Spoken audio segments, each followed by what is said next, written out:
तो ज़रा बात वक्फ कानून के खिलाफ एहतजाजी मुजाहिरे की भी बात करें। और मुल्क के मुख्तलिफ रियासतों के अंदर एहतजाजी मुजाहिरों का सिलसिला जारी है, पुरअमन एहतजाजी मुजाहिरे हो रहे हैं। और इस बीच दारुस्सलाम हैदराबाद में भी एक अहम तरीन इजलास मुनक्किद हुआ है और दारुस्सलाम हैदराबाद के अंदर भी वक्फ कानून के खिलाफ एहतजाजी मुजाहिरा हुआ, एहतजाजी धरना हुआ, जो पुरअमन तौर पर इख्ताम पजीर भी हुआ है। इस बीच इत्तलात और ख़बर यह है कि वक्फ कानून के खिलाफ पूरे मुल्क के अंदर पुरअमन एहतजाजों का सिलसिला जारी रहेगा।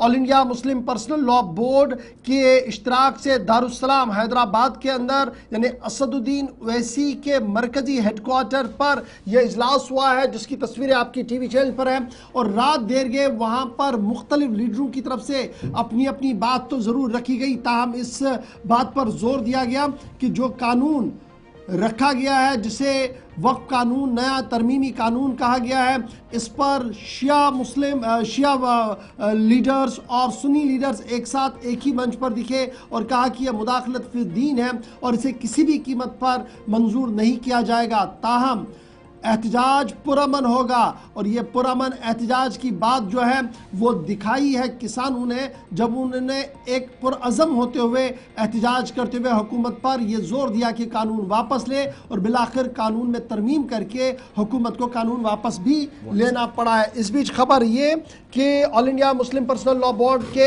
इश्तराक से यह इजलास जो हुआ था, इसमें असदुद्दीन ओवैसी ने भी अपनी बात रखी, जिन्होंने इस बात पर यह साफ कर दिया कि एहतजाज जारी रहेगा। किए हुए 5 साल हो गया हो।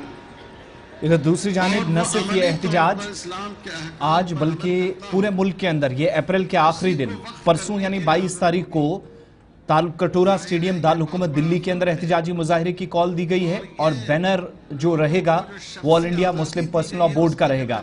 26 तारीख को कोलकाता मगरबी बंगाल के अंदर एक बड़ा एहतजाज जिसकी कॉल दे दी गई है और उसके बाद मई के महीने में भी इशफाक एहतजाजी मुजाहिरे होंगे। यानी कैलेंडर जो ऑलरेडी मुस्लिम पर्सनल लॉ बोर्ड कह रहे थे कि हम कैलेंडर के हिसाब से चलेंगे और हम बताएंगे कहाँ कहाँ पर जमा होना है, कैसे एहतजाज करना है, वो कैलेंडर दोबारा कल दारुस्सलाम से भी जारी कर दिया गया है।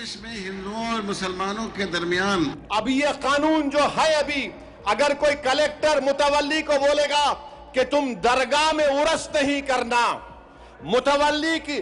कलेक्टर मुतवल्ली को बोलेगा कि तुम आशूर खाने में इमाम बाड़े में मजलिस नहीं करना, कलेक्टर अगर कोई मुतवल्ली मस्जिद को बोलेगा कि तुम मस्जिद में अज़ान नहीं देना, और अगर मुतवल्ली नहीं सुनेगा तो कलेक्टर उसको 6 महीने की सजा दे सकता। यह कानून है। अभी पहले कानून यह था कि अगर कोई वक्फ की प्रॉपर्टी को बेचता तो 2 साल की सजा, नॉन अवेलेबल।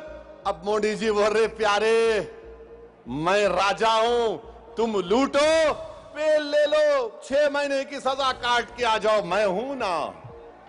यह कानून बनाया गया है।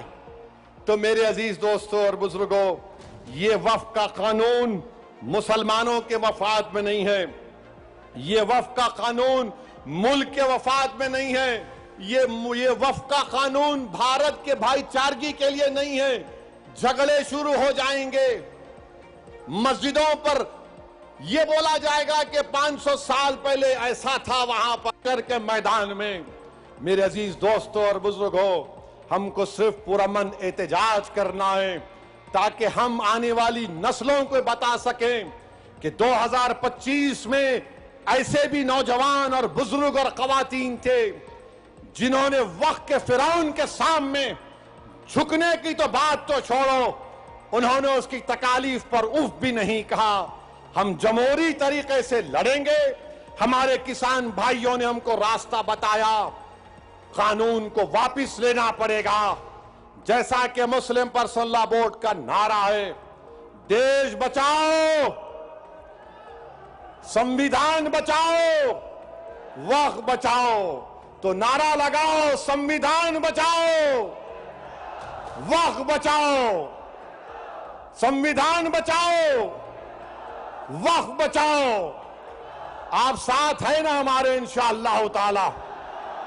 याद रखो, तुम साथ भी नहीं है तो हम हुसैन का परचम लेकर करबला में उतर जाएंगे, क्योंकि अगर तुम साथ होगे तो यजीद को मालूम हो जाएगा कि ये हुसैन के गुलाम हैं, ये ताकत को देखकर झुकने वाले नहीं हैं। तो मेरे अजीज दोस्तों और बुजुर्गों, पुरअमन तरीके से अपने अपने घर को रवाना होइए।